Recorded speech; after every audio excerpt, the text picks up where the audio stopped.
Hi everyone, and a very happy Milik Monday. I hope you're doing well. I thought that for today's video, I would answer some of your burning questions. I've made myself a burning hot tea. Let me just put that away real quick. So today I thought I would answer some of your questions just because I thought that unless you're following me on Instagram or you're watching my live streams, which by the way you should totally do.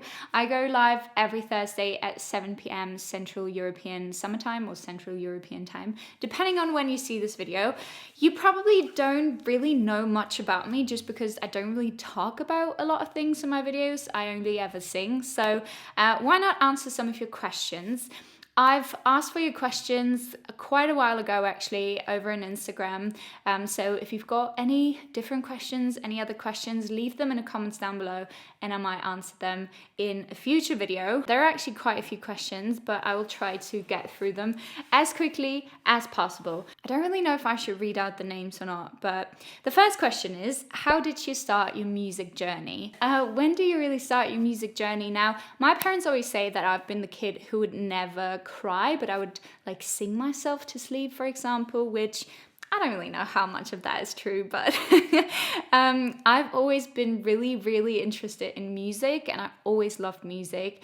And I started playing the keyboard when I was about 6 years old, maybe. I don't even remember. I always wanted to be like my sister, so everything my sister did I wanted to do as well, and she started playing the keyboard, so I wanted to play the keyboard as well. And then when I was about 9 or 10 years old, I started playing the guitar because my dad plays the guitar and he taught me the basics, and then I went to the musical school and I took guitar lessons for around 4 years, I would say. I had the best guitar teacher in the world, and I started my YouTube channel when I was 13 or 14, and the rest is history.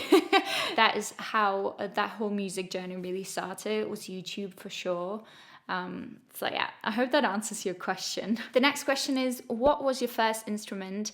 And I kind of answered that in the first question already, but my first instrument was the keyboard, which was a bit boring, I must say.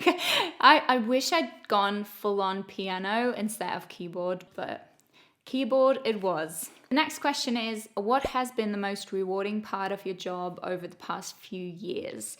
Now, that's a really difficult question because I'd say that my job comes with a lot of rewarding parts and I just love it so much. Most recently, it's definitely been my live streams because it just gave me the chance to connect with my audience and with an audience and play for people each week and just build and create that little community and just have that good time and that safe space every week in a time where that isn't really possible otherwise. So that has definitely been incredible. Now, the next question I actually got a couple of times, and I think it's a bit strange and creepy, but I see the point. So the question is, how tall are you? Or I was always curious about how tall you actually are, or how tall are you?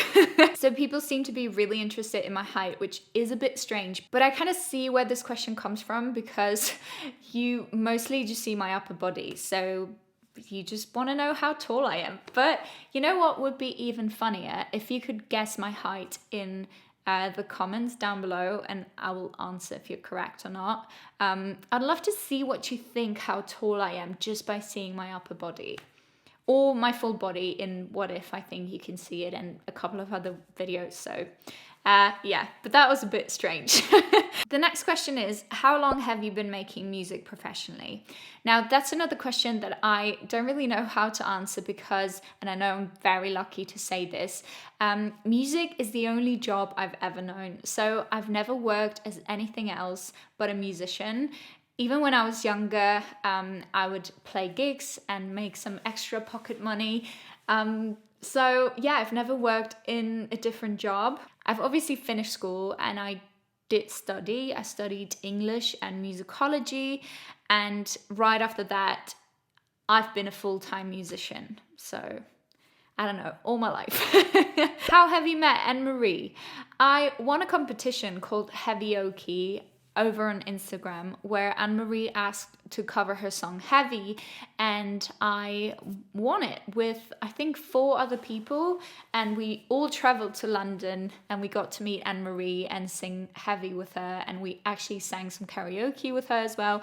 And it was such a fun experience, and there's actually a video of that here on my channel if you'd like to check it out. I'll link it in the eye, which I believe is here or here. I never know. I think it's here. Can You Sing Just Give Me a Reason by Pink? I really want to hear your voice. There's actually a full cover of that song on my channel if you want to go check it out, but I can sing a little bit of that for you. Just give me a reason, just a little bit's enough. Just a second when I'm broken, just bet, and we can learn to love again. I love Pink, by the way. She's my favorite singer in the world. I get pressure about whether or not I will make it big in the music industry. Do you ever think so? I definitely have felt that way in the past, for sure, especially when I was younger, because I believe that as an artist, you always think that making it big in the music industry is the only way to be successful as a musician, which I can let you know that it's absolutely not. The only advice I can give you is to trust the process and just go with the flow, grow as an artist, and what's meant to be is meant to be. And if it's supposed to happen, it's gonna happen. And if it's not, then you don't want to be wasting your time always striving for making it big in the industry, because there are so many other ways to be successful and to be happy. Don't get stuck on the idea of making it big in the music industry and for that to be your ultimate goal, because you might be missing out on so many other opportunities that might give you just so much more joy and success in the end. Yeah, that's the only advice I can give you. You once mentioned that you want to donate your hair. Are you still up to it? You can see I've asked for these questions a while ago because it actually happened. I have donated my hair and it feels incredible. It's something that I've always wanted to do and I finally got to do. I made a little hair donation video. If you want to check it out, I'll link it here as well. Let's hope it's that corner. Whatever corner it is, you can go check it out. I honestly thought I would miss my long hair, but I really don't. What's your favorite happy song? I've got that one song that makes me so happy at the moment, and that is Classic by MKTO. I don't know how to pronounce their name, but it's such a good song and it just makes me so happy. I can listen to it on repeat. What's the most important thing music gives to you or means to you? I actually wrote a song called A Way Out, and it describes exactly that feeling of what music means to me. I think that A Way Out is actually the best answer to your question, because I could never explain what music means to me, but it's always been easier for me to put my feelings and thoughts into songs than it is to put it into words and say it out loud. So yeah, go listen to the song. What would you do instead if you never started doing music? Oh my God. That's a really difficult question. When I was little, I always wanted to be a vet.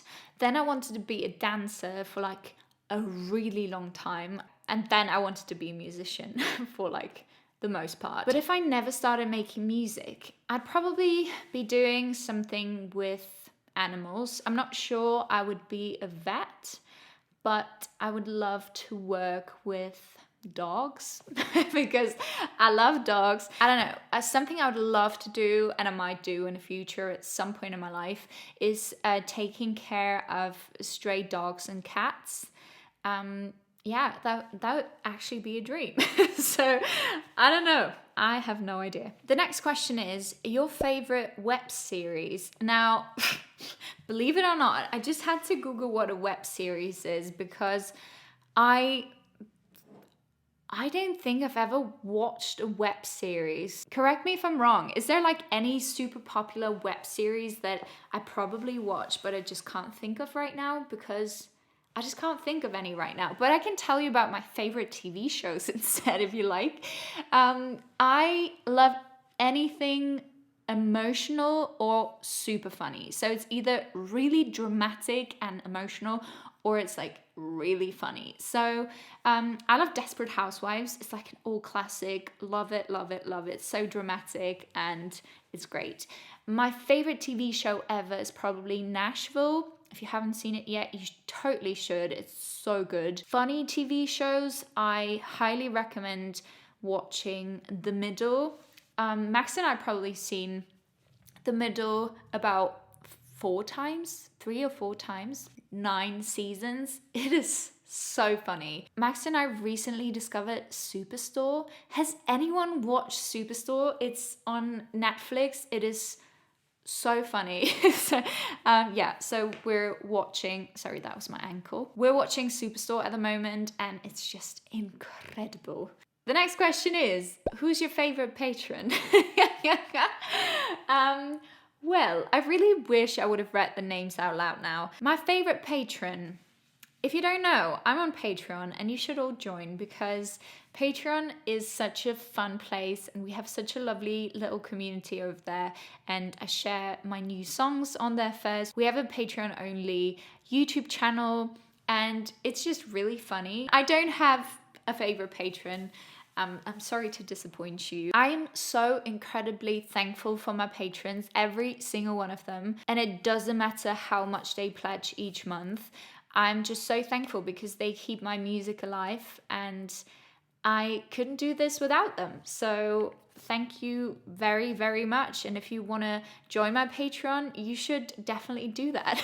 I'll leave a link in the info box below. So the last question is going to be a question that I probably get asked the most, and it's, where did you get your English accent? Have you lived abroad? I have not lived abroad and I don't really know where that British accent has come from. I think I've just always been a big fan of England and the English language. I feel very much at home when I speak English and when I hear English. I just love that language so much. I studied English as well because I love it so much. So I don't really have an answer for that. A lot of people always ask me how I learned English that well, and I'd say just surround yourself with the language as much as you can.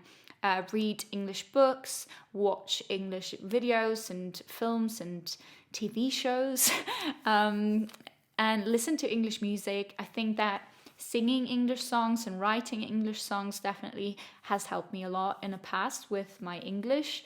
But apart from that, I don't really have any advice, any tips, and I don't really have an answer to that question, but I have not lived abroad. I just really, really love English. So I think that's going to be it for today. There are questions on here like, what are the 5 best songs? And that's a question I don't think I will ever be able to answer, but I'll have a think. I might answer it at some point in my life. I think I'm just gonna ask you that question. So what are the 5 best songs of all time? Leave them in the comments down below. And I really hope you enjoyed this video. If you did, don't forget to give it a big old thumbs up. Make sure you subscribe. Check out my Patreon in the info box below. Check out my live streams every Thursday. I'd love to see you there. And that's it for today. Have a great rest of your week and I'll see you soon. Mwah. Bye.